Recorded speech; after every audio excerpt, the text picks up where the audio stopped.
Verses 17 to 24.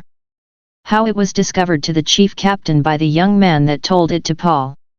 This part of the story is related very particularly, perhaps because the penman was an eyewitness of the prudent and successful management of this affair, and remembered it with a great deal of pleasure.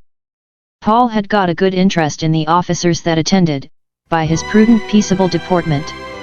He could call one of the centurions to him, though a centurion was one in authority, that had soldiers under him, and used to call, not to be called to, and he was ready to come at his call.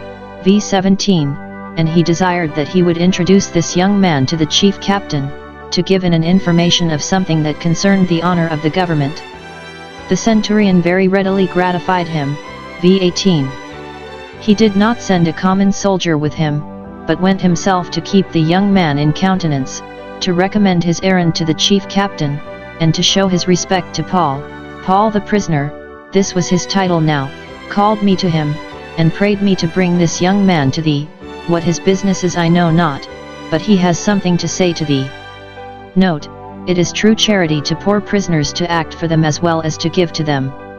I was sick and in prison, and you went on an errand for me, will pass as well in the account as, I was sick and in prison, and you came unto me, to visit me, or sent me a token.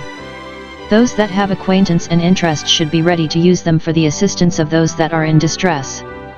This centurion helped to save Paul's life by this piece of civility, which should engage us to be ready to do the like when there is occasion.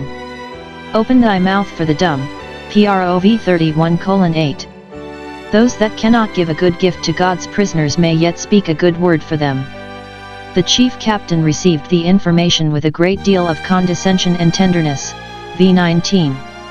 He took the young man by the hand, as a friend or father, to encourage him, that he might not be put out of countenance, but might be assured of a favorable audience. The notice that is taken of this circumstance should encourage great men to take themselves easy of access to the meanest, upon any errand which may give them an opportunity of doing good, to condescend to those of low estate. This familiarity to which this Roman tribune or colonel admitted Paul's nephew is here upon record to his honor. Let no man think he disparages himself by his humility or charity. He went with him aside privately, that none might hear his business, and asked him, What is it that thou hast to tell me?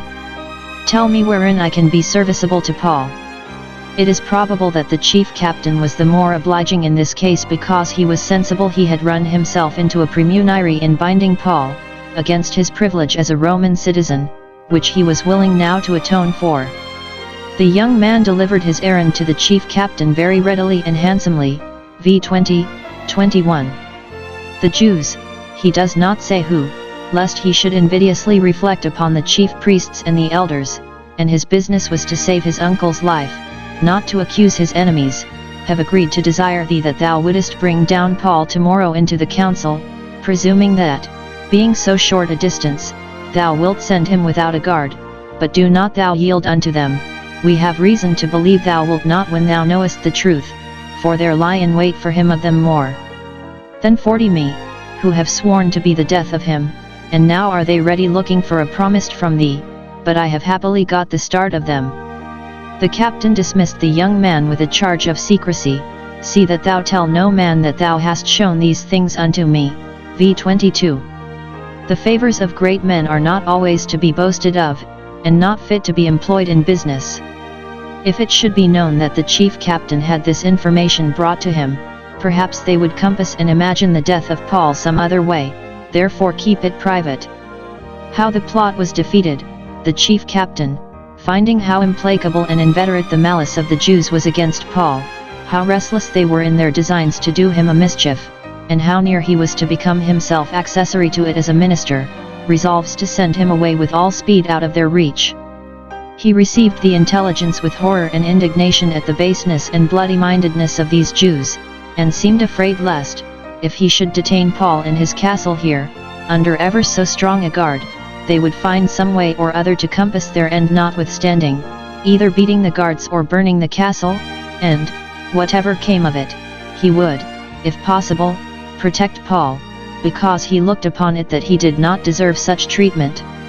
What a melancholy observation is it, that the Jewish chief priests, when they knew of this assassination plot, should countenance it, and assist in it, while a Roman chief captain, purely from a natural sense of justice and humanity, when he knows it, sets himself to baffle it, and puts himself to a great deal of trouble to do it effectually.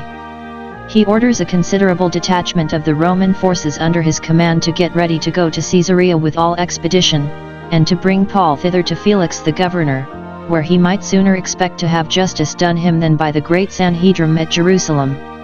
I see not but the chief captain might, without any unfaithfulness to the duty of his place, have set Paul at liberty, and given him leave to shift for his own safety, for he was never legally committed to his custody as a criminal. He himself owns that nothing was laid to his charge worthy of bonds, v. 29, and he ought to have had the same tenderness for his liberty that he had for his life, but he feared that this would have incensed the Jews too much against him. Or perhaps, finding Paul to be a very extraordinary man, he was proud to have him his prisoner, and under his protection, and the mighty parade with which he sent him off intimates as much. 2 centurions, or captains of the hundreds, are employed in this business, v. 23, 24. They must get ready 200 soldiers, probably those under their own command, to go to Caesarea, and with these 70 horse, and 200 spearmen besides, which some think were the chief captain's guards. Whether they were horse or foot is not certain, most probably foot, as pikemen for the protection of the horse. See how justly God brought the Jewish nation under the Roman yoke, when such a party of the Roman army was necessary to restrain them from the most execrable villainies. There needed not all this force, there needed not any of it, to keep Paul from being rescued by his friends. 10 times this force would not have kept him from being rescued by an angel, if it had pleased God to work his deliverance that way, as he had sometimes done. The chief captain designed hereby to expose the Jews, as a headstrong tumultuous people, that would not be kept within the bounds of duty and decency by the ordinary ministers of justice, but needed to be awed by such a train as this, and, hearing how many were in the conspiracy against Paul, he thought less would not serve to defeat their attempt. God designed hereby to encourage Paul, for, being thus attended, he was not only kept safely in the hands of his friends, but out of the hands of his enemies.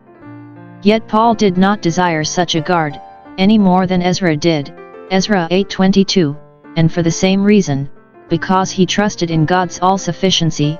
It was owing, however, to the governor's own care. But he was also made considerable, thus his bonds in Christ were made manifest all the country over, Philosophy 1:13, and, Son great an honor having been put upon them before by the prediction of them, it was agreeable enough that they should be thus honorably attended, that the brethren in the Lord might wax the more confident by his bonds, when they same him rather guarded as the patriot of his country than guarded against as the pest of his country, and so great a preacher made so great a prisoner. When his enemies hate him, and I doubt his friends neglect him, then does a Roman tribune patronize him, and carefully provide